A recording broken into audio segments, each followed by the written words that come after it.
அப்படின்னு அர்த்தம். இப்ப நம்ம உயிரோடு இருக்கிறோம், செத்து போயிட்டோமா? உயிரோடு இருக்கிறோம், ஆனா கிரியெல்லாம் செத்த கிரிய. வேதம் என்ன சொல்லுது? நம் ஆண்டவர் உயிரோட மரணத்திலிருந்து எழுப்பப்பட்டது போல நாமும் கூட புதிதான ஜீவன் உள்ளவர்களாய்.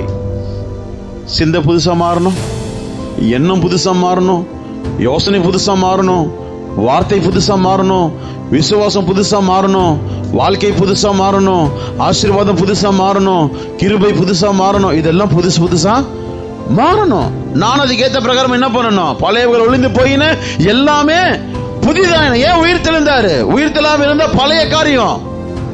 உயிர் தெளிந்ததுனால மரணத்தை ஜெயித்தார். அப்படின்னு அர்த்தம். முடியவே முடியாது, நடக்கவே நடக்காது, கூடவே கூடாது, செத்து போனா செத்து போனதுதான், நடக்காதுன்னா நடக்காதுதான், முடியாதுன்னா முடியாதுதான், கூடாதுன்னா கூடாதுதான். ஆனா இங்க என்ன நடந்தது? நடக்காததுதான் நடந்துடுச்சு, கூடாததுதான் கூடிச்சு, முடியாததுதான் முடிஞ்சிச்சு.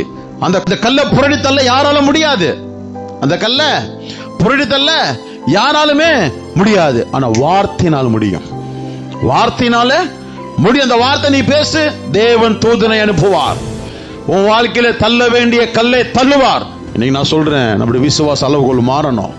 விசுவாசத்துல ஜீவன் வேணும். விசுவாசத்துல சாக்கு போக்கு காரணங்கள் அது இது இதுவே பேசாதீங்க. Kill that. இன்னைக்கு அதெல்லாம் அடக்கம் பண்ணப்பட்டு எல்லாம் ஆகும்னு சொல்லுங்க.